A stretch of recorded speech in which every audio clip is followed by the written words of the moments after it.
Bismillahirrahmanirrahim. Assalamualaikum warahmatullahi wabarakatuh.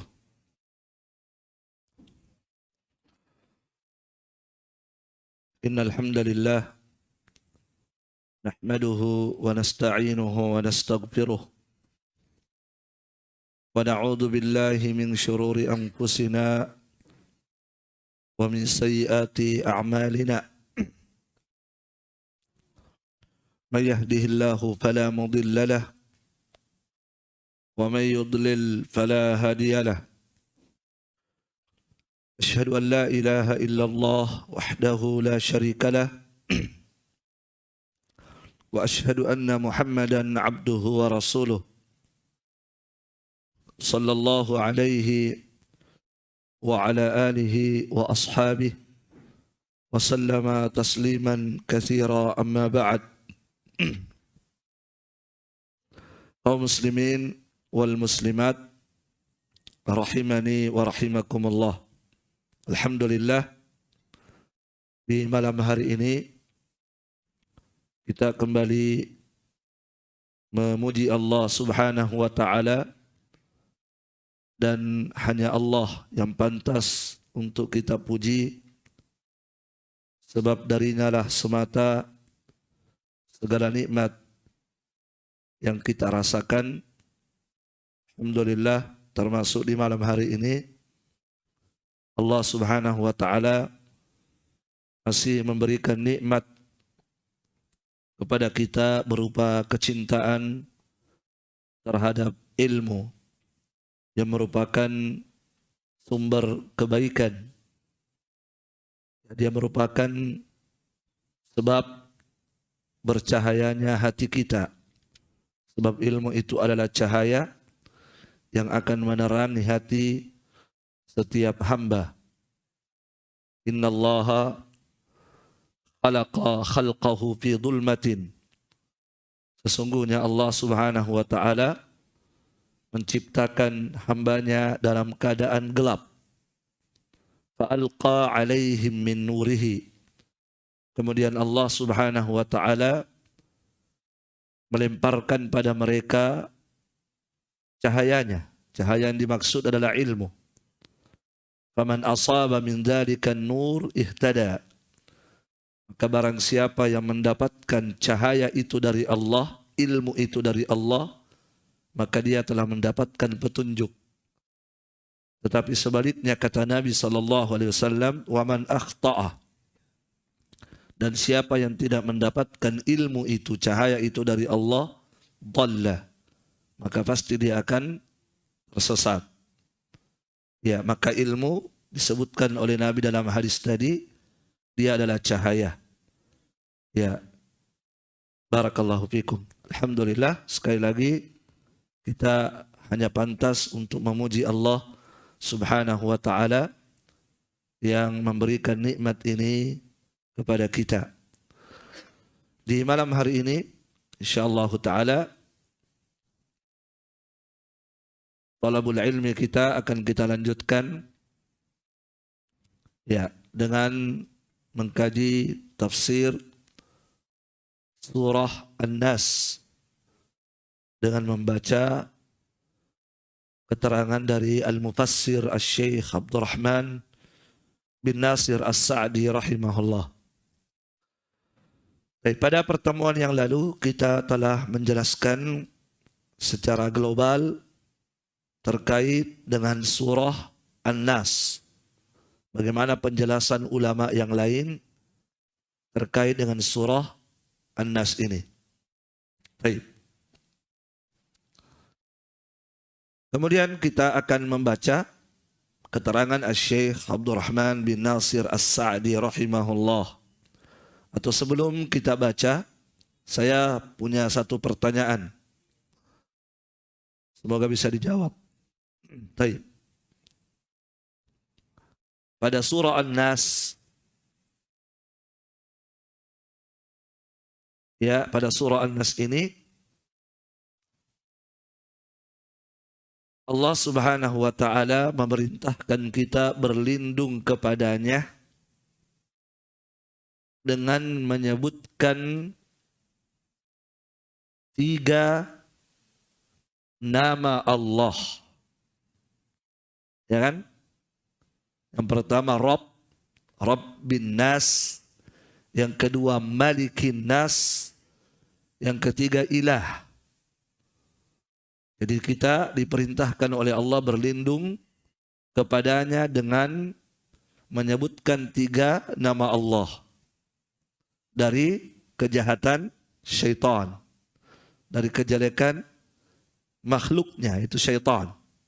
Maka syaitan manusia atau syaitan dari kalangan jin. Baik. Tetapi pada surah Al-Falaq akan kita kaji nanti insyaallah taala.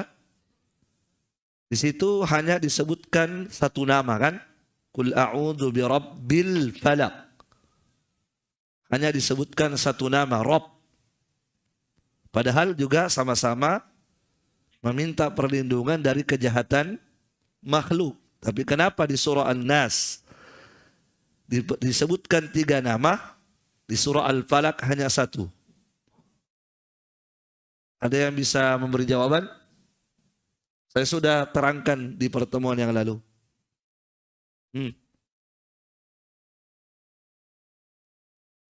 Hey.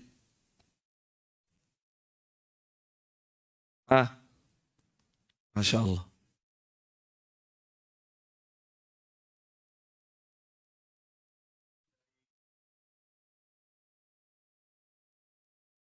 Dan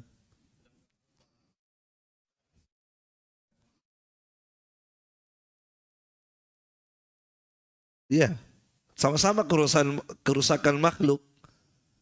Cuma An-Nas kerusakan yang ditimbulkan pada agama. Kalau Al-Falaq, ya kerusakannya pada apa? Pada badan, pada fisik, pada dunia. Yang mana lebih parah, rusak agama atau rusak dunia? Agama lebih parah kalau rusak. Sehingga butuh apa? Butuh kekuatan ekstra untuk berlindung kepada Allah. Karena kerusakan agama jauh lebih berbahaya daripada kerusakan dunia. Makanya Nabi ketika berdoa, Allahumma aslih li dini alladhi huwa ismatu amri. Itu doa Nabi kan? Ya Allah, perbaikilah agamaku. Karena agamaku adalah penjaga segala urusanku. Setelah itu baru waslih li dunyaya allati fiha ma'ashi, dan ya Allah perbaikilah agamaku karena aku hidup di dunia, perbaikilah duniaku karena aku hidup di dunia ini. Jadi menunjukkan apa? Memohon perbaikan agama lebih penting daripada perbaikan dunia. Keselamatan agama lebih penting daripada keselamatan dunia. Masih ada 1 jawaban. Itu yang pertama. Masih ingat? 1 lagi.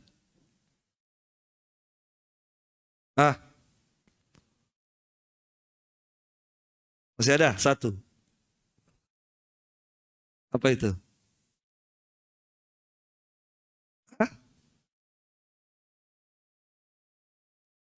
Enggak, bukan itu. Tapi mirip-mirip, sudah hampir. Kalau di surah An-Nas kita berlindung dari apa? Dari musuh yang terlihat atau tidak? Tidak terlihat. Kalau Al-Falaq terlihat, itu kan sihir.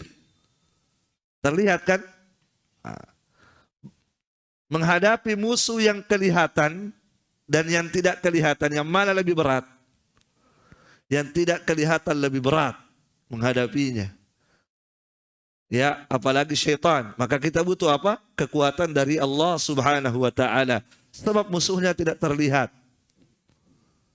Ya. Apalagi musuhnya ini sabar betul. Maju mundur kan? Al-Khannas artinya apa? Maju mundur, pergi pulang tanpa menyerah.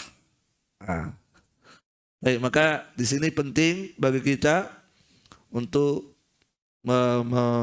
memperhebat doa kita, meminta perlindungan kepada Allah Subhanahu wa taala. Maka tidak tanggung-tanggung Allah menyebutkan 3 nama supaya betul-betul syaitannya terusir. Nah, walaupun satu nama saja, itu sudah bisa mengusir. Nah, yang penting pengguna senjatanya itu hebat. Ya, senjatanya hebat, tapi kalau yang menggunakan tidak hebat, ya tidak bisa juga membunuh lawan. Baik. Barakallahu fiik. Kita baca kata Syekh Abdurrahman As-Sa'di rahimahullah. Wa hadhihi suratu tururi kulliha wa maddatiha. Surah ini itu surah An-Nas. Ya. Kepada siapa? Kepada Rabbnya seluruh manusia. Wa malikihim, penguasa seluruh manusia. Wa ilahihim, dan sembahan seluruh manusia. Jadi apa kandungannya surah An-Nas? Inti kandungannya apa? Perlindungan. Meminta perlindungan kepada Allah yang menciptakan seluruh manusia, yang menguasai seluruh manusia, dan sembahan seluruh manusia. Nah, meminta perlindungan dari apa? Minas syaitan, dari syaitan. Jadi meminta perlindungan dari syaitan.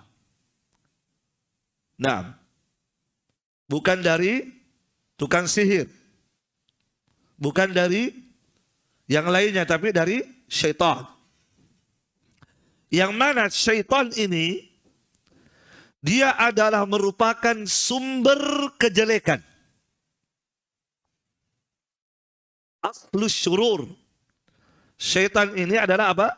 Sumbernya seluruh kejelekan. Seluruh kejelekan bersumber dari apa? Dari syaitan. Semua kejelekan. Kejelekan dunia, kejelekan agama. Kejelekan yang menimpa dunia, kejelekan yang menimpa agama, sumbernya dari mana? Dari syaitan. Adanya tukang sihir yang membahayakan badan manusia, yang membahayakan dunia manusia, itu dari mana? Dari syaitan, sumbernya dari syaitan semua. Inilah yang harus ditakuti, diwaspadai. Sehingga kita harus meminta perlindungan kepada Allah. Kenapa? Sebab syaitan ini sumbernya segala kejelekan. Ya. Dia adalah materi, madda artinya materi. Bahan mentahnya, ibarat bahan mentah gitu. Nah, itu syaitan. Bahan mentahnya itu syaitan. Nah, diolah, itulah lahirlah tukang sihir, lahirlah dukun, lahirlah pelaku maksiat, lahirlah pelaku kesyirikan. Semuanya bersumber dari mana? Dari syaitan semua. Nah, barakallahu fikum. Ya, makanya syaitan itu adalah musuh abadi. Dia adalah musuh abadi. Tidak pernah dia menjadi kawan. Tidak pernah. Selama-lamanya. Sampai mati dia akan menjadi musuh kita. Sumber kejelekan ini. Beda dengan tukang sihir. Kalau sudah taubat, bagus taubatnya menjadi teman. Tapi kalau syaitan, pernahkah syaitan bertobat? Nah, dia akan menjadi musuh selama-lamanya. Ya. Maka kalau dia musuh, jadikan dia musuh. Inna syaitana lakum adu. Sesungguhnya syaitan itu adalah musuh, kata Allah. Fattakhiduhu aduwa. Maka posisikan syaitan sebagai musuh. Ini bukan sembarang musuh. Darinya sumber kejelekan. Berbahaya. Nah, kalau kita menjaga diri dari corona, karena sumber kejelekan juga corona, bisa mematikan orang. Ya kan, luar biasa penjagaan diri kita, perlindungan diri kita. Safety kita luar biasa. Ada yang pakai masker 2 susun. Ya kan? Barakallahu fikum. Maka tentunya perlindungan kita harus kita pertebal dari musuh yang abadi ini. Karena kejelekannya luar biasa. Semua kejelekan darinya. Taib. Alladzi min fitnatihi wa syarrihi, yang mana di antara fitnahnya dan kejelekannya, ini di antaranya dari sekian banyak kejelekannya, yang mana di antaranya satu dari sekian banyak kejelekan syaitan, satu di antara sekian banyak kerusakan syaitan adalah apa itu? Annahu yuwaswisu fi sudurin nas. Ini yang berbahaya ini. Kejelekan syaitan banyak. Tapi ketahuilah, sesungguhnya kejelekan syaitan di antaranya yang berbahaya adalah ini. Yang disebutkan pada surah An-Nas. Apa itu? Dia yuwaswis. Apa yuwaswis? Sudah lewat. Apa makna waswasah? Sautun tapi sautun huli. Suara yang pelan tapi indah. Sehingga kita bisa tertidur dengan dengar suaranya itu. Bisikannya orang biasa diterjemahkan bisikan-bisikan syaitan. Kenapa diterjemahkan bisikan? Karena al-waswasa artinya as-sautul khafi. Suara yang pelan dan huli yang indah. Ini berbahaya ini. Dia datang dengan suara yang indah. Nah, dia bisikkan kalimat-kalimat indah. Dia bisikkan apa kata-kata yang sangat indah. Apa yang dibisiki? Yuwaswisu fi sudurin nas. Dia memberikan waswasah. Membisikkan kalimat-kalimat indah di mana? Yang mana yang dibisiki? Bukan telinga antum. Tetapi yang dibisiki adalah apa yang ada di dada. Kata para ulama adalah hati. Yang dimaksud adalah hati. Itu yang dibisiki. Lihat. Pintarnya syaitan. Ya, Masya Allah. Lihat bagaimana syaitan mencari yang mana organ tubuh manusia yang paling bagus dihantam. Dia tidak menghantam telinga. Dia tidak menghantam mata. Dia tidak menghantam mulut. Tapi yang dia target sasarannya adalah hatinya. Kenapa hati? Sudah lewat pembahasan. Kenapa hati? Yang diincar. Kata Nabi, inna fil jasadi mudghah. Idza saluhat, saluhal jasadu kullu. Wa idza fasadat, fasadal jasadu kullu. Ala wahiyya al-qalb.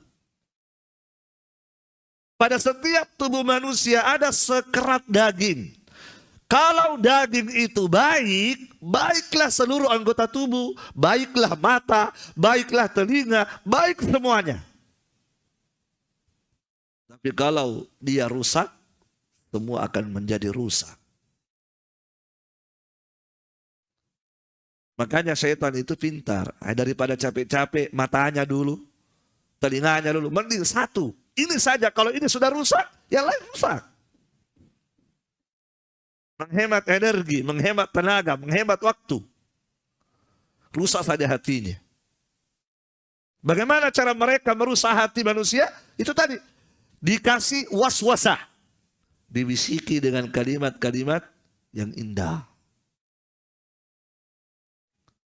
Kalau hati ini sudah rusak, masalah selesai.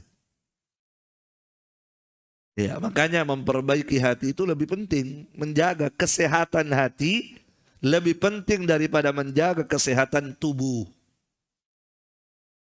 Ya kan? Iya. Nah, meningkatkan gizinya hati lebih penting daripada gizinya tubuh. Banyak sahabat kurus tidak bergizi, tapi hatinya bergizi. Masya Allah. Ya, sehingga apa? Ketika ditimbang betisnya di hari kiamat, lebih bervitamin daripada gunung Gunung Uhud. Kenapa? Karena gizinya hatinya luar biasa. Badannya tidak bergizi kan? Kurus. Tapi ketika ditimbang betisnya di hari kiamat, apa kata Nabi? Demi Allah, betis yang kamu tertawai itu, kalau ditimbang di hari kiamat lebih berat daripada gunung Uhud. Nah, karena hati. Hatinya yang bergizi. Hatinya yang berdaging. Masya Allah. Baik, barakallahu fiik. Jadi di antara kejelekan syaitan ini, dari sekian banyak kejelekannya, ini dia. Dan ini berbahaya sekali. Kejelekan ini sangat berbahaya. Makanya tidak tanggung-tanggung disuruh kita meminta perlindungan kepada Allah dari apa? Darinya dengan 3 nama. Dan sudah lewat di awal-awal pembahasan, Nabi sebelum turun ayat ini, Nabi meminta perlindungan kepada Allah dengan kalimat-kalimat lain. Tapi ketika turun ayat ini, apa kata Abu Sa'id? Nabi mencukupkan dengan ini. Nabi tinggalkan yang lain. Luar biasa. Baik. Barakallahu fikum. Annahu yuwaswisu fi sudurin nas. Sesungguhnya di antara fitnah dan kejelekan syaitan, dia yuwaswisu, memberikan bisikan-bisikan, membisikkan pada hati-hati manusia. Seperti apa bisikannya? Perhatikan. Keterangan Asy-Syaikh ini menakutkan ini. Kata Syekh, fayuhassinu lahumus syarra wa yuriyahum iyyahu fi suratin hasanah wa yunashitu iradatahum li fi'lihi. Ini mengerikan betul. Perhatikan. Bagaimana caranya dia merusak manusia? Membisiki manusia? Perhatikan. Kata Syekh, syaitan ini yuhassin, memperindah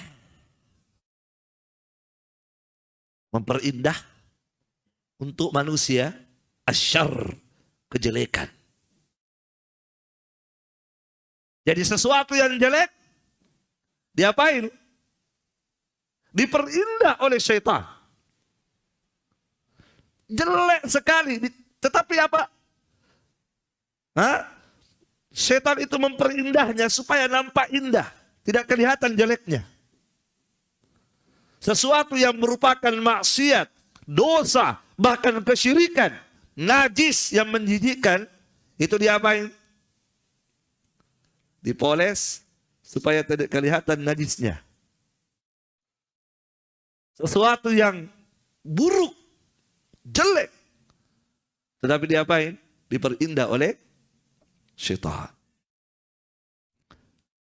Nah, ya. Wa yuriyahum iyyahu fi suratil hasanah. Dan syaitan itu memperlihatkan kepada manusia, kejelekan itu dalam bentuk yang indah.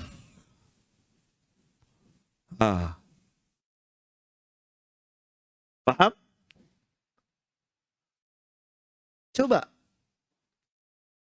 saya tanya antum, ada nggak baiknya rokok? Ada nggak baiknya rokok itu? Tapi kenapa banyak orang merasa enak merokok, bahkan merasa gentle? Letak kejantanan laki-laki adalah memegang LA, memegang di Samsu. Kejantanan laki-laki bahkan dijadikan sebagai iklan-iklan. Itulah orang-orang yang kena apa? Was-was syaitan. Sesuatu yang jelek. Apa baiknya rokok itu? Sudah menghabiskan uang. Kanker betul orang. Kantong kering. Gara-gara rokok itu. Membahayakan kesehatan. Mendolimi orang lain. Membuat orang lain juga membahayakan. Itu berdosa. Dosa dia, double dosanya. Tidak ada baiknya. Tapi setan berusaha apa? Menampakkan dia indah. Coba antum lihat iklannya. Iklannya iklan rokok itu. Walaupun ada juga gambar leher, bocor lehernya, tapi iklannya itu loh. Gambar lehernya itu orang tidak tertarik melihatnya. Yang iklannya setan itu loh. Buatlah hari-harimu indah. Kalimatnya itu loh setan itu. Kalimat setan itu, buatlah harimu indah. Dengan apa? Dengan di Samsu. 2, 3, 4. Iya, setan luar biasa. Subhanallah. Lihat ya. Kata Syekh apa tadi? Dia memperlihatkan, memoles sesuatu yang jelek, dipoles dengan indah. Dan memperlihatkan pada pandangan manusia, kejelekan itu nampak indah sekali. Ya, minum khamar. Bagus tidak minum khamar itu? Apa kata Ibnu Abbas? Ibnu Abbas bilang, khamar itu cuma 3. Yang pertama, membuat muntah. Yang kedua, membuat hilang akal. Yang ketiga, membuat mencret. Apanya yang bagus di situ dari 3 itu? Hilang akal, muntah, mencret. Itu kata Ibnu Abbas. Oh, kok Ibnu Abbas tahu? Karena sahabat dulu sering minum khamar sebelum dilarang. Mereka rasakan khamar itu saja. Membuat teler, membuat muntah, membuat mencret. Kalau begitu apa baiknya? Seandainya orang sudah minum khamar, kemudian tiba-tiba turunlah dari langit emas berkeping-keping. Seandainya setelah orang minum khamar semakin sehat badan, mendekatkan diri kepada Allah, mengusir syaitan, bagus. Tapi itu tadi khamar. Menjauhkan dari Allah, mendekatkan syaitan, membahayakan badan, mencret, muntah, teler, apanya bagus. Tapi kenapa banyak orang minum balo? Kenapa banyak? Banyak juga penjualnya. Banyak peminatnya. Karena mereka telah kena was-was syaitan. Enak itu. Kau belum pernah minum balo? Belum. Nggak gaul kamu. Nggak gaul. Coba. Ini was-was syaitan dari kalangan manusia. Kan ada dari jin, ada manusia. Tapi sebelum manusia itu mengeluarkan manuvernya, dia juga sudah dibisikkan oleh setan. Begini nanti bisikanmu sama mereka. Paham ya? Lihat, mengerikan ini. Jelas maksiat itu, tapi diapain? Dibuat indah sehingga banyak orang tertarik karena indah.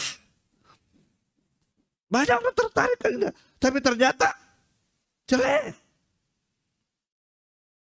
Nah, setelah itu kata Syekh, wa yunassitu iradatahum li fi'lihi. Wah, mengerikan betul. Setelah syaitan berhasil memoles sebuah maksiat menjadi indah, maka apa yang dia lakukan? Yunasyid. Apa itu yunasyid? Menyemangati, memompa semangat manusia, memompa keinginannya, membangkitkan geloranya untuk melakukan itu. Makanya orang yang mau bermaksiat itu semangat itu kan, tapi ketika mau berbuat taat malas. Kalau mau datang ke majelis malas, tapi kalau mau pulang semangat. Iya gak? Sementara berlangsung majelis, adeh, capek kok nih. Tapi begitu Ustaz bilang, subhanakallah, kayak hilang ngantuknya. Ini dia. Jadi sesuatu yang jelek, sesuatu yang jelas maksiat, sesuatu yang jelas kekotoran, menjijikkan, diapain? Dihilangkan najisnya. Ya bukan dihilangkan, ditutupi najisnya. Najisnya ada, ditutupi. Setelah itu apa? Yunashitu iradatahu. Syaitan ini apa? Membangkitkan keinginannya, iradahnya, keinginannya, hasratnya, dipanas-panasi.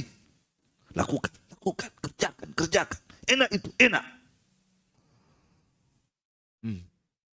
Untuk melakukan perbuatan maksiat itu. Mengerikan ini. Ya. Ini yang mengerikan karena dipanas-panasi orang. Dibangkitkan semangatnya.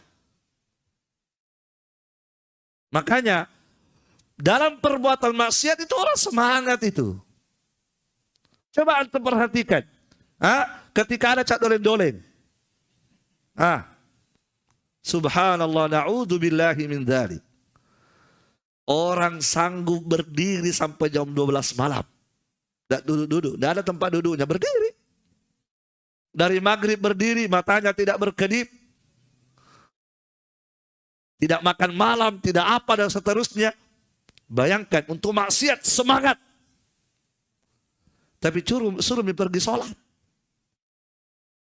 Sholat itu. Tidak sanggup berdiri dalam sholat. Tidak sanggup berdiri dalam ibadah kepada Allah Subhanahu wa ta'ala. Itulah syaitan. Luar biasa. Tidak sanggup duduk berlama-lama di majelis ilmu. Tapi di majelis-majelis yang sia-sia, yang tidak ada faedahnya, bahkan majelis yang di dalamnya maksiat malah, wah, sanggup. Diajak, Pak, ada kajian Pak. Tidak bisa Kak duduk lama-lama. Ambilin Kak. Tetapi begitu kita pulang, ternyata duduk main domino. Dari berjam berapa main domino? Dari maghrib sampai jam 12 malam main domino. Subhanallah. Katanya ambilin Pak, sembuh mi ambilinku kalau domen. Yunashitu iradatahum li fi'lihi. Syaitan itu apa? Menyemangati manusia. Itu kata Syekh Abdurrahman As-Sa'di. Apa tidak mengerikan ini? Lebih mengerikan lagi kata Ibnul Qayyim. Ibnul Qayyim menambahkan. Apa tambahan dari Ibnul Qayyim? Kata beliau, syaitan menyemangati manusia untuk melakukan maksiat itu dan apa? Dan berusaha syaitan itu untuk melupakan manusia apa akibat dari maksiat itu. Akibatnya apa nanti? Dihilangkan itu dari pikiran manusia, apa akibatnya? Makanya banyak manusia itu tidak berpikir panjang kan? Hilang akal sehatnya ketika berbuat maksiat. Coba kita lihat begal-begal motor. Berapa banyak begal motor ditangkap, mati, dikeroyok. Tapi dia tidak pernah melihat itu. Tidak pernah menjadikan itu pelajaran. Kalau saya ditangkap, begitu nasib saya. Kenapa? Karena syaitan itu tadi. Disemangati untuk berbuat maksiat, dilupakan apa akibat dari maksiat itu. Akibat di dunia, apalagi akibatnya di akhirat. Itulah syaitan kerjaan. Makanya banyak orang ketika dinasihati, apa kata dia? Nanti tompi dilihat. Itu contoh itu. Ada neraka, ada surga Pak. Begini Pak, begini. Ada surga Allah begini. Neraka Allah untuk pelaku maksiat begini. Nanti begitu. Kan? Dilupakan tentang akhirat. Dilupakan tentang apa akibat perbuatannya di akhirat ketika dia lakukan itu. Yang ada apa? Disemangati. Lakukan saja. Nanti kan bisa taubat. Ada taubat, ada pintu taubat. Lihatlah betapa cerdas syaitan. Makanya Allah ingatkan kepada kita, inna syaitana lakum adu. Sesungguhnya syaitan itu musuh bagi kalian. Musuh kata Allah. Allah ingatkan kita, syaitan itu musuh kalian. Tapi ada syaitan manusia bilang apa? Bagus itu syaitan ikut sholat berjamaah bersama kita. Dia tidak tahu syaitan itu musuh. Allah ingatkan, setan itu musuh. Jadikan dia musuhmu. Jadikan dia musuhmu. Pelajari apa makarnya. Pelajari apa senjatanya. Pelajari. Barakallahu fiikum. Baik. Ini contohnya banyak ini. Kalau kita mau cari contoh-contoh dalam Al-Quran, dalam hadis. Contoh-contoh sehari-hari banyak ini contohnya. Bagaimana setan apa? Memoles maksiat itu menjadiin dan apa? Membangkitkan semangat manusia untuk melakukan dan melupakan apa? Membuat manusia lupa akibatnya.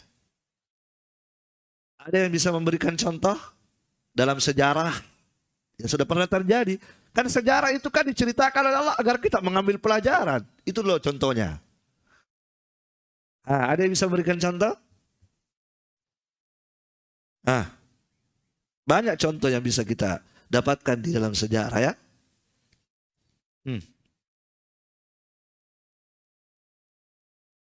Yang seperti Nabi Adam yang kena waswas. Waswasa ilaihi syaitan. Syaitan membisiki Adam. Naam. Apa bisikannya? Ala adulluka ala syajaratil khuldi wa mulkin la tabla. Wahai Adam, maukah aku tunjukkan kepadamu sebuah pohon? Kalau engkau memakannya, Masya Allah nikmat. Padahal Nabi Adam sudah dilarang kan? Wala taqraba hadhihi syajarah. Wahai Adam dan Hawa, kata Allah, jangan engkau mendekati pohon ini. Mendekati saja tidak boleh, apalagi memakannya. Jangan. Tapi syaitan itu kan pintar. Lihat apa kata syaitan kepada Nabi Adam. Maukah aku tunjukkan kepadamu sebuah pohon? Pohon ini adalah syajaratul khul, pohon kekekalan. Artinya kalau kamu makan itu buahnya, kamu akan hidup abadi di surga.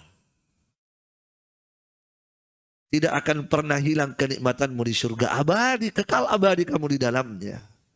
Kalau kamu tidak makan, ya nanti kamu dikeluarkan nanti. Nanti kamu hanya sementara merasakan. Tapi kalau kamu makan ini, kekal abadi nikmatmu. Ya. Akhirnya apa? Nabi Adam terkena waswas itu. Alaihissalam. Ya kan? Terkena. Itu contoh. Contoh yang lain. Kesyirikan yang pertama kali muncul kapan? Pada zaman Nabi Nuh. Kesyirikan pertama kali terjadi pada zaman Nabi.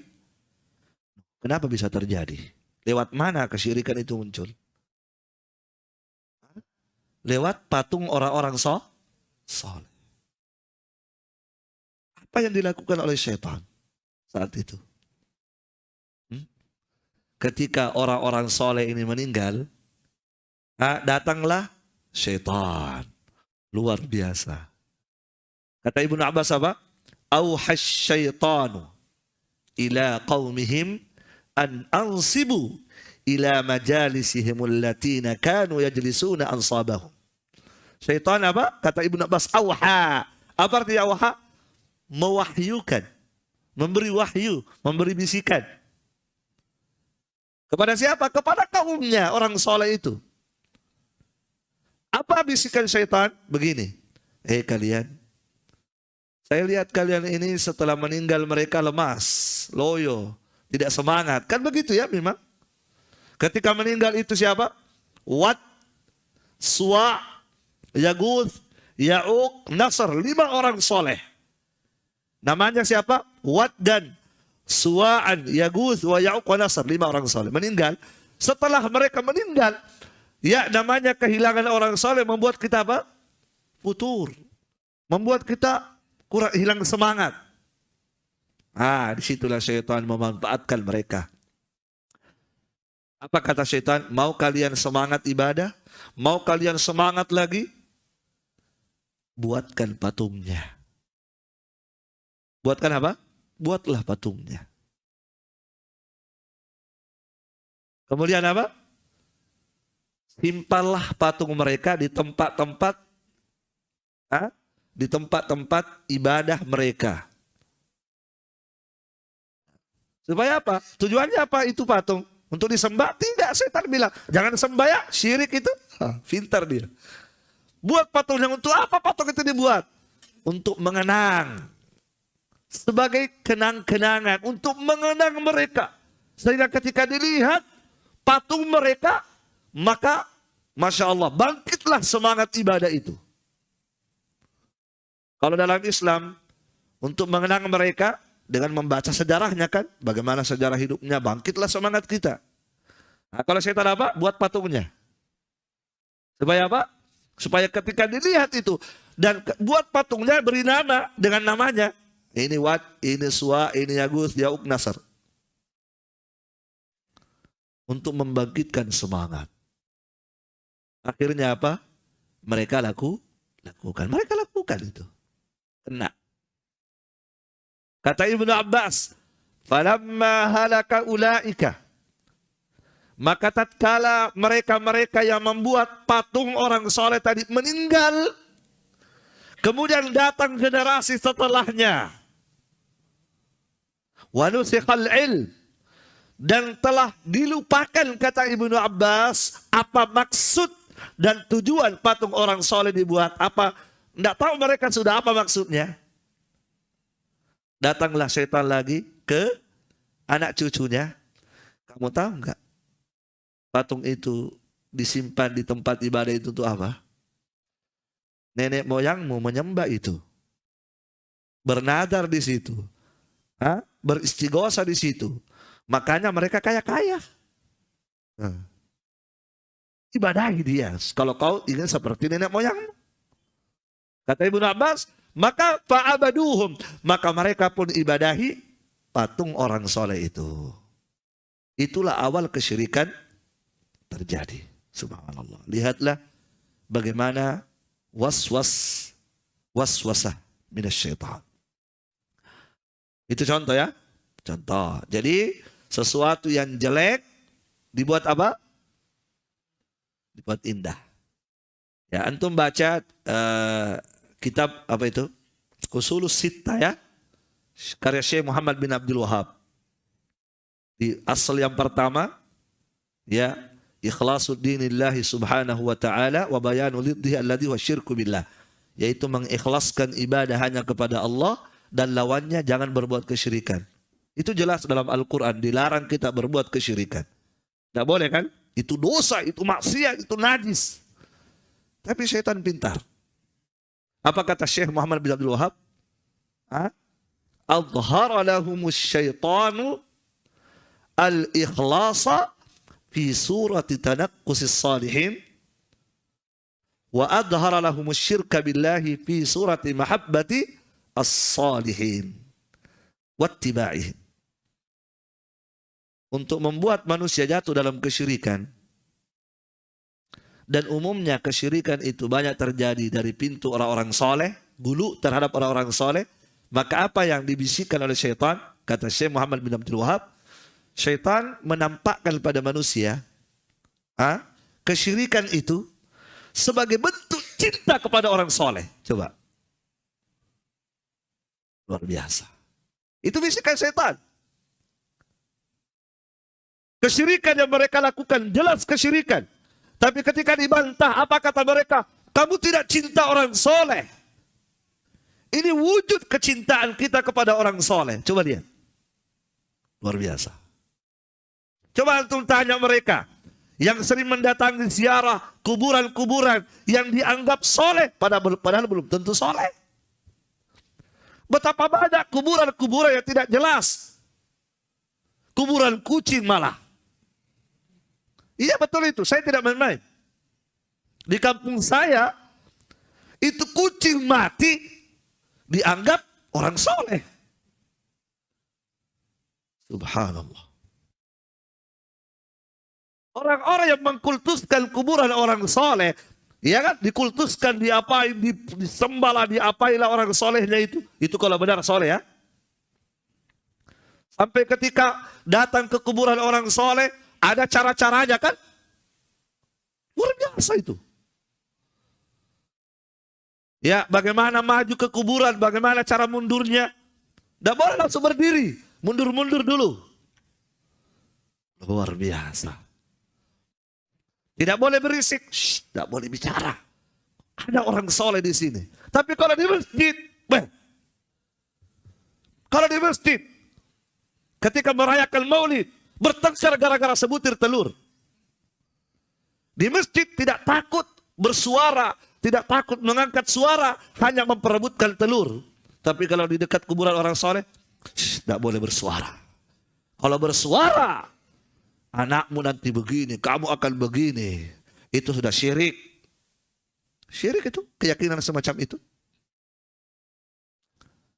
Tetapi kesyirikan yang jelas seperti itu, digambarkan apa? Kata Syekh, adhara lahumus syaitanu asyirka. Syaitan menampakkan pada mereka kesyirikan itu fi surati, dalam bentuk apa? Mahabbatis salihin, cinta orang soleh. Sama dengan orang yang melakukan bid'ah dalam perayaan-perayaan. Ya kan? Dengan nama apa? Cinta kepada Nabi. Bentuk kecintaan kalian kepada Nabi, rayakan.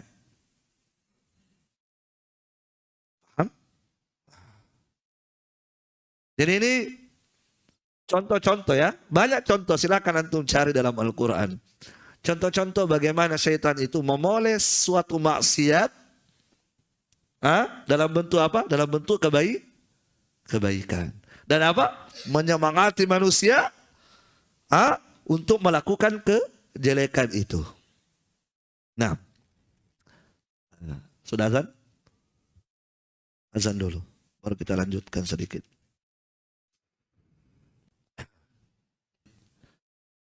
Barakallahu fikum, kaum muslimin wal muslimat rahimakumullah. Kemudian kata Syekh Abdurrahman As-Sa'di rahimahullah, jadi ini bentuk was-wasnya syaitan ya. Bagaimana bentuknya itu? Syaitan membisiki hati-hati manusia. Jadi contohnya tadi apa? Dia menjadikan indah sesuatu yang jelek. Ya, nah. Kemudian sebaliknya, wa yuqabbihu lahumul khaira. Dan dia menjadikan jelek kebaikan. Menampakkan kebaikan itu sesuatu yang menakutkan. Menampakkan apa? Memolesi kebaikan itu dipolesi dengan kejelek, sehingga nampak jelek itu kebaikan. Nah, itu syaitan. Wa yuthabbituhum anhu. Kemudian dia apa? Sabbit.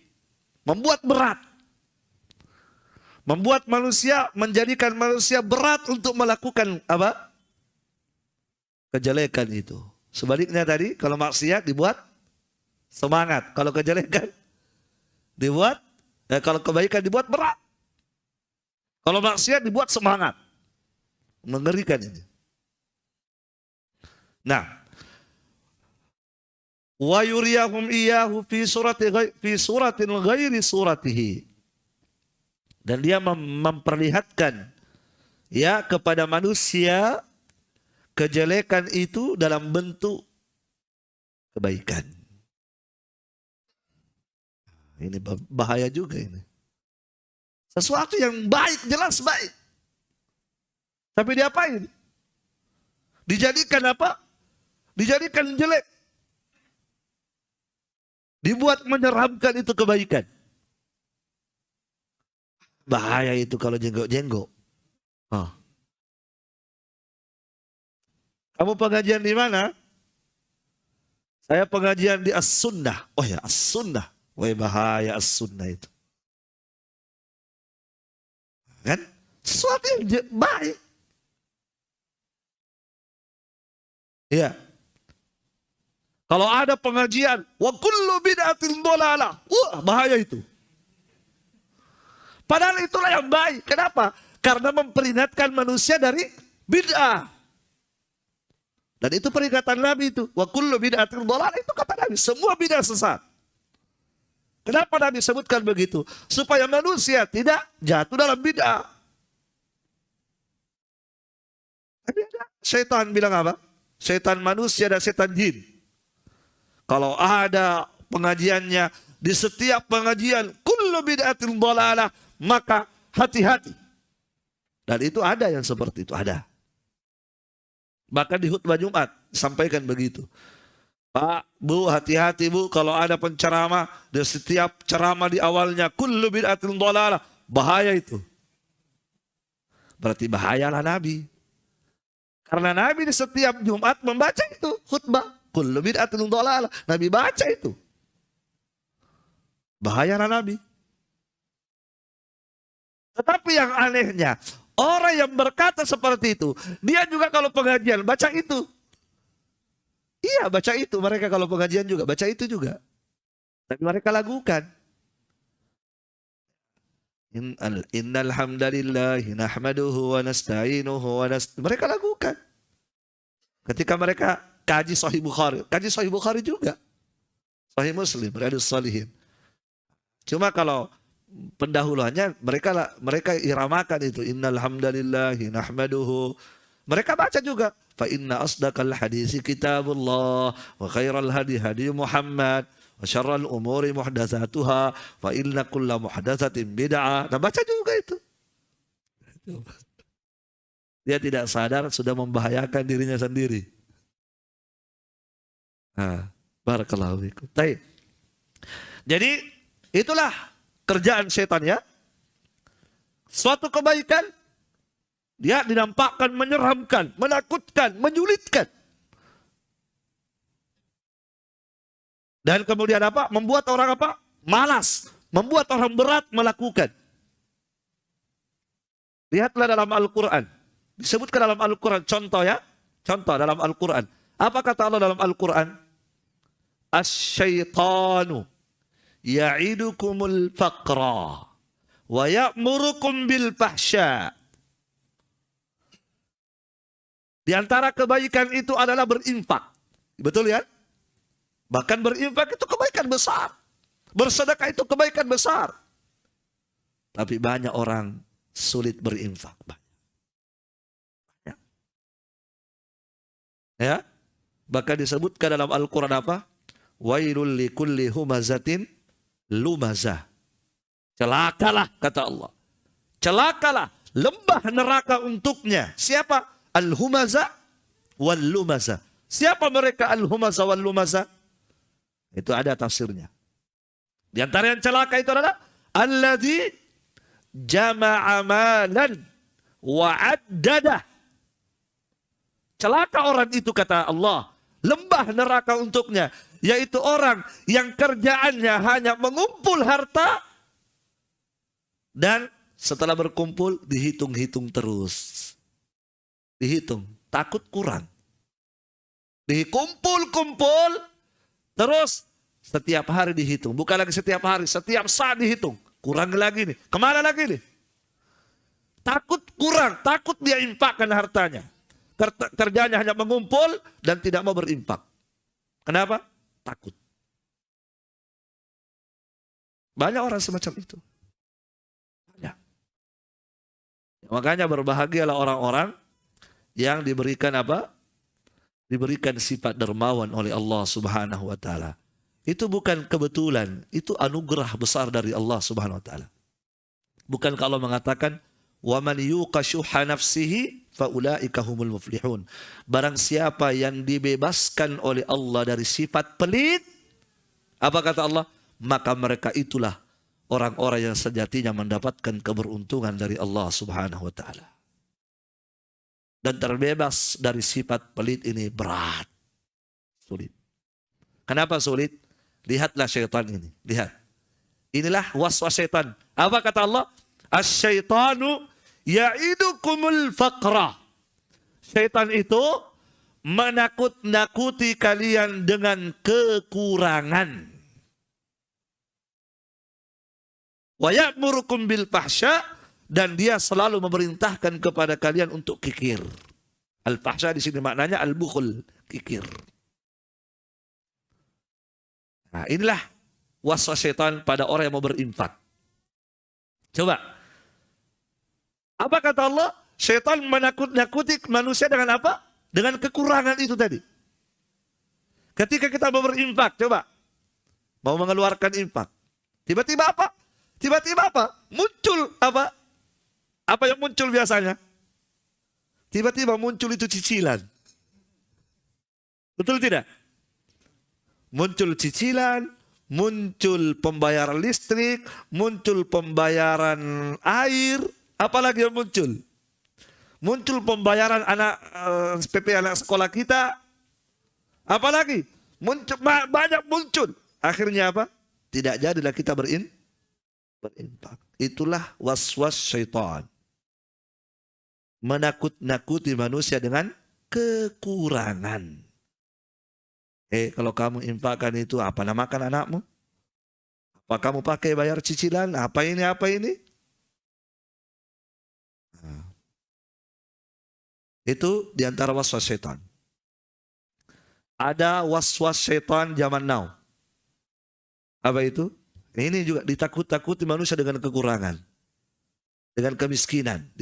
Dibayangkan manusia kekurangan, kemiskinan. Biasa kita dapatkan. Banyak orang tua takut menyekolahkan anaknya pada pendidikan agama. Dengan apa? Tidak ada masa depannya. Takut apa? Takut kekurangan nanti. Tidak ada masa depannya kalau dia masuk pondok pesantren. Paling jadi pak baca-baca. Ya kan? Dipanggil baca pisang. Berapa jadi apa kalau baca pisang? Paling jadi apa? Imam kampung. Berapa gajinya imam kampung? Dia tidak tahu bahwa sesungguhnya menuntut ilmu agama adalah sebab-sebab terbukanya pintu-pintu rezeki. Justru disitulah pintu rezeki itu. Tidak percaya? Baca hadis Nabi. Apa kata Nabi dalam hadis? La'allaka turzaqu bihi. Ketika ada dua orang bermitra dalam dunia, satu sibuk dengan dunia, satu sibuk belajar ilmu agama dengan Nabi. Yang sibuk dengan dunia kemudian berkata ke Nabi, ya Rasulullah, itu temanku, itu saudaraku, itu ilmu terus. Saya yang kerja setengah mati. Apa kata Nabi? Kamu mendapatkan rezeki dengan sebab dia.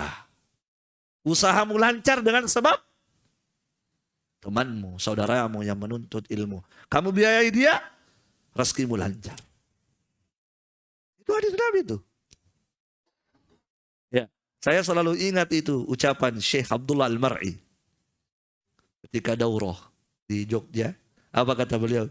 Anna min asbabir rizki talabal ilmi. Sesungguhnya di antara sebab-sebab rezeki adalah menuntut ilmu agama. Makanya kalau ada yang punya anak, 20 anaknya, masukkan semua di pondok. Banyak rezekinya itu. Yakin saja.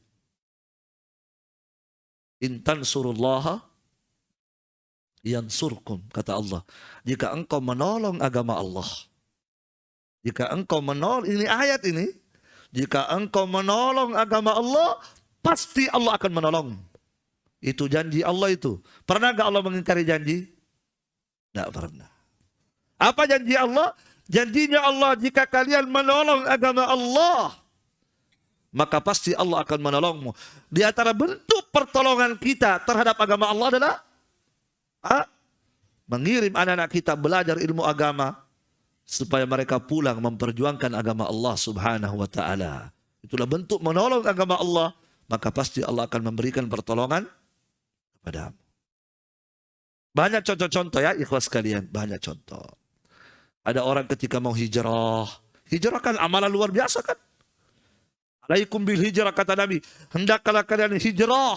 Karena hijrah itu adalah amalan yang tiada tandingannya, kata Nabi. La mislalah. Tidak ada tandingannya, itu ibadah hijrah. Dan di antara hijrah itu yang sebenarnya adalah, kata Nabi apa? Al hijratu man hajara manahallahu anhu. Hijrah yang sebenarnya adalah orang yang meninggalkan semua yang Allah larang. Itulah hijrah yang sebenarnya. Tapi banyak orang takut hijrah. Takut meninggalkan riba. Takut. Kenapa? Karena dibayang-bayang oleh setan. Dinampakkan apa? Kebaikan itu jelek kan? Kalau kamu tinggalkan itu, kalau kamu berhijrah, melakukan kebaikan, berhijrah dari maksiat itu, dari riba itu, wah, berpikir kau dulu, Ces. Berpikir dulu bro. Allahu Akbar. Kalau sahabat Nabi tidak ada berpikir.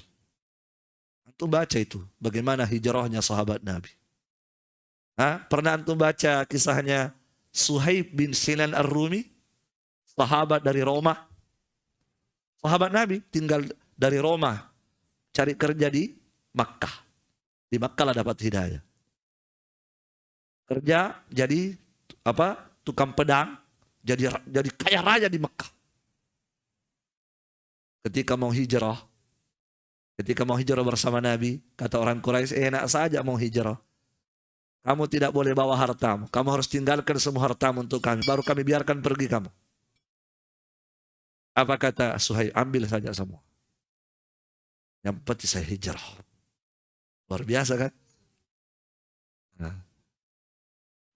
Apa kata Nabi dalam hadis? Sesungguhnya syaitan itu, kata Nabi, inna syaitana qa'ada ala ibni Adam thalathata maqa'id.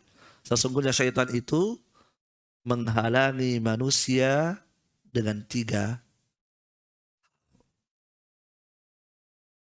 Disebut kalau Nabi dihalangi manusia 3 hal. Yang pertama, dihalangi manusia untuk masuk Islam.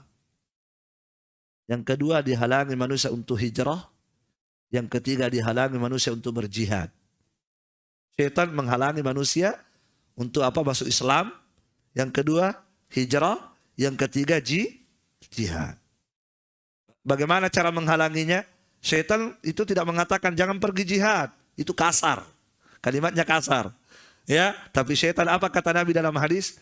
Ketika ada orang yang mau berhijrah, syaitan datang kepadanya. Dia berkata begini, atadaru ahlaka wa malaka fatuhajir. Berpikir dulu. Sebab kalau kamu hijrah, kamu akan tinggalkan keluargamu dan hartamu. Ini kan hijrah yang dimaksud sini, hijrah meninggalkan kampung menuju kampung Islam. Dulu kan orang ketika berhijrah ke Madinah harus meninggalkan apa? Meninggalkan rumahnya yang sudah dibangun bertahun-tahun. Meninggalkan pekerjaan itu tadi, harta benda yang banyak harus ditinggalkan semua. Makanya syaitan datang kepada orang yang mau berhijrah ke Madinah, berpikir dulu. Sebab kalau kamu pergi, kamu akan tinggalkan hartamu, kamu akan meninggalkan istrimu, anakmu, rumah, macam-macam. Apa kata Nabi? Ketika hamba itu lolos dari tipu daya syaitan, ketika dia mampu melawan itu dan dia berhijrah, maka apa kata Nabi? Fahakkun 'alallahi ayyudkhilahu al-jannah. Maka Allah berhak untuk memasukkan dia ke dalam surga. Maka hijrah itu janjinya Allah surga. Janjinya Allah surga. Nah, maka hilangkan bisikan-bisikan syaitan itu.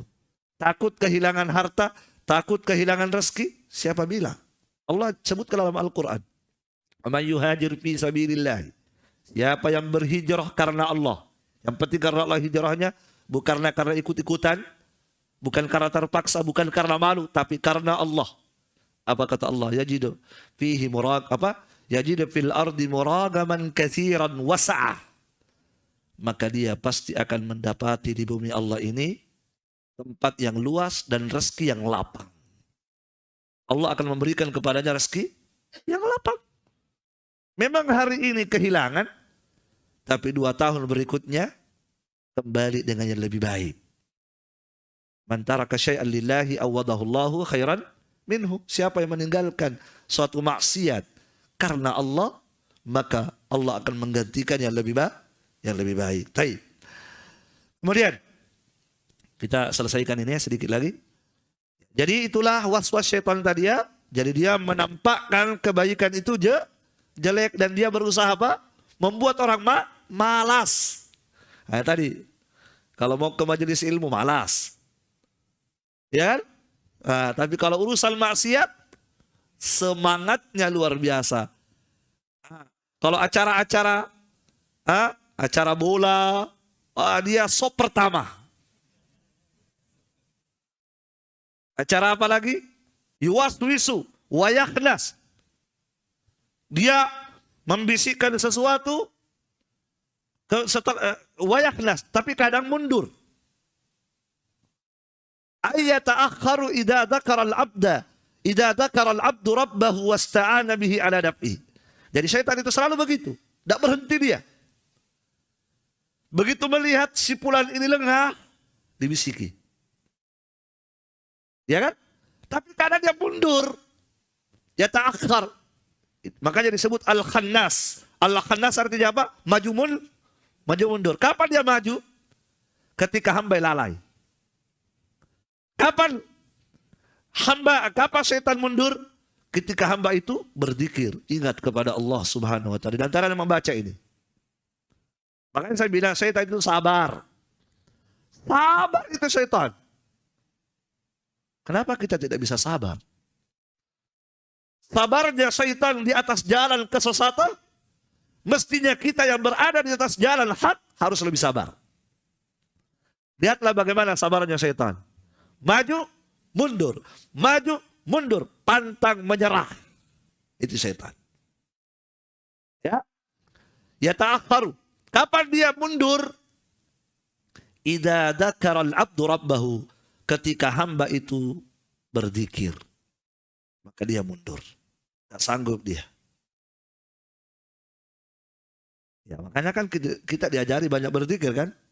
Mau tidur, baca Allahu la ilaha illa huwal hayyul qayyum. Supaya apa? Supaya kata Nabi, la yaqrabannaka syaitan. Syaitan tidak bisa mendekatimu sampai pagi. Kapan syaitan akan maju? Ketika hamba itu lalai. Tapi ketika hamba itu banyak berzikir, banyak ingat kepada Allah Subhanahu wa taala, maka syaitan mundur. Makanya kalau azan, syaitan kemana? Kabur kentut-kentut.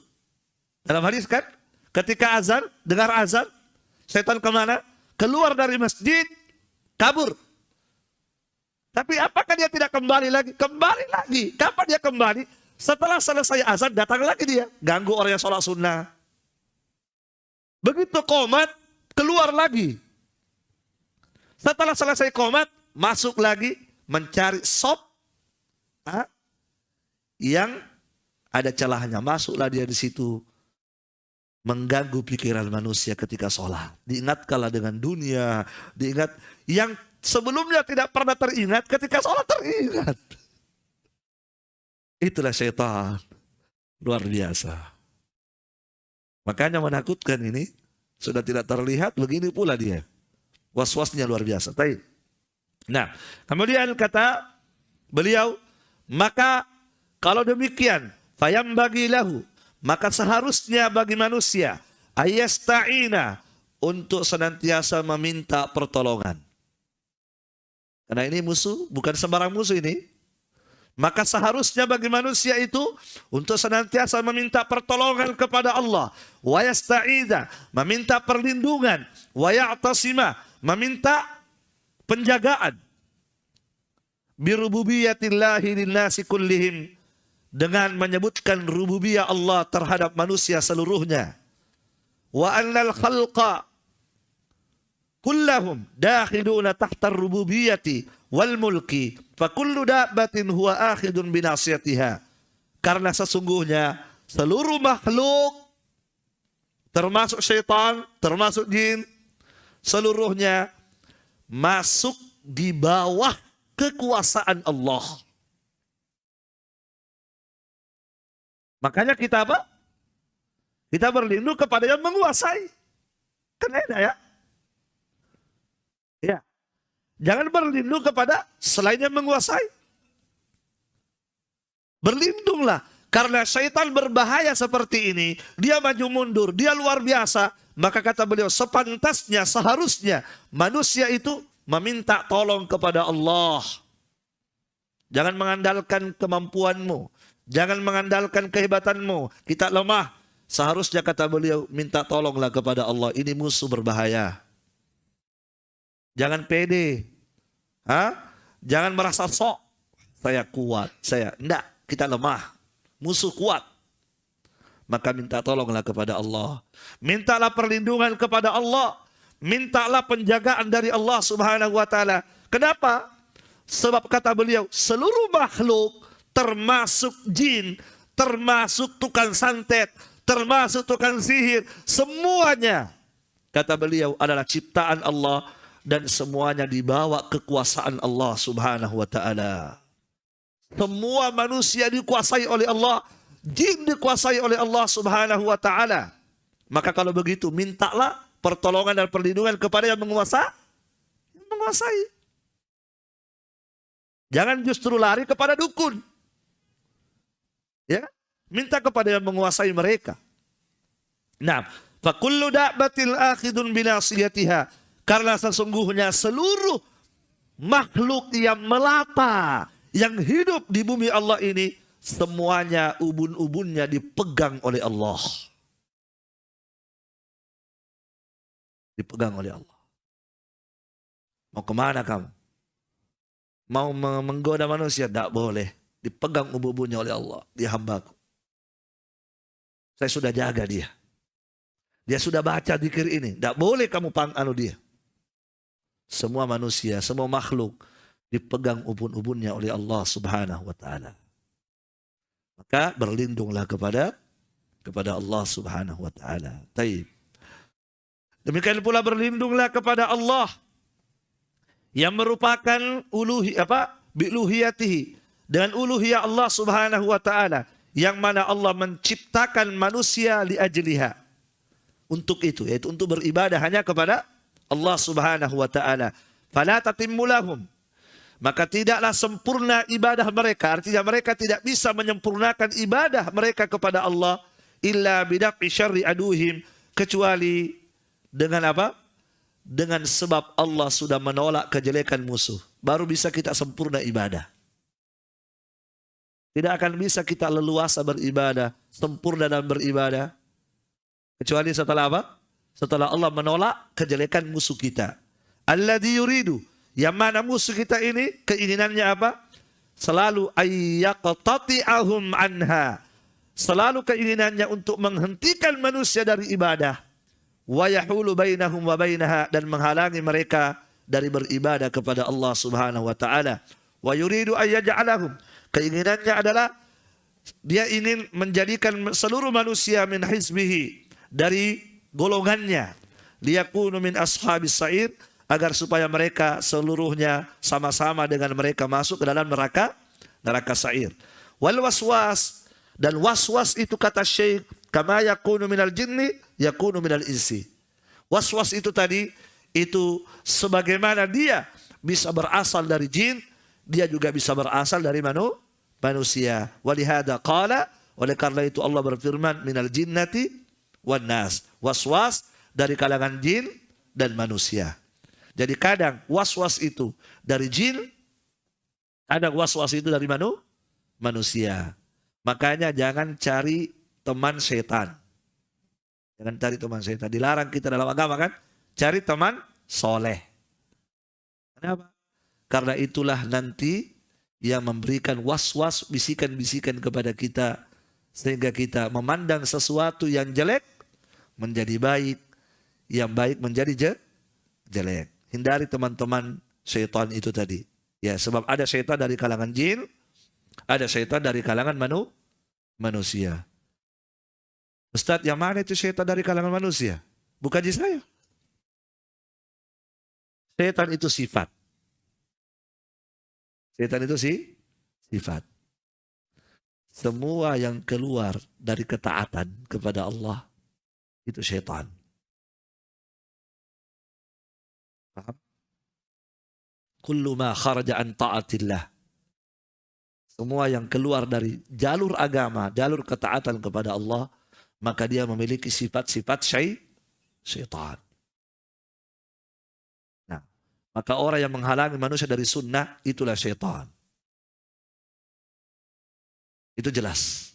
Wa kadzalika ja'alna likulli nabiyyin aduwan syayatinal insi wal jinni. Demikian Allah, kata Allah, kami jadikan setiap nabi musuh dari kalangan syaitan, jin, dan manusia. Maka siapa yang menghalangi dakwah nabi dakwah sunnah, dakwah tauhid, maka dia adalah syaitan. Berlindunglah kepada Allah darinya. Jangan justru mau ambil ilmu darinya, mendengar ceramahnya, berlindunglah kepada Allah dari syaitan-syaitan semacam itu. Wallahu a'lam bishawab. Alhamdulillah selesai tafsir surah An-Nas. Insyaallah taala di pertemuan berikutnya kita akan pindah pada tafsir surah Al-Falaq. Jadi dari yang pendek-pendek saja. Baik, insyaallah sudah hafal semua ya? Ya, hafal ya. Jadi surah Al-Fatihah, setelah itu surah An-Nas, setelah itu kita akan pindah pada surah Al-Falaq. Biaulillahi wa quwwatihi tabaraka wa ta'ala. Baik, naktafi, cukup. Subhanakallahumma bihamdik. Asyhadu an la ilaha illa anta astaghfiruka wa atubu ilaik. Wassalamualaikum warahmatullahi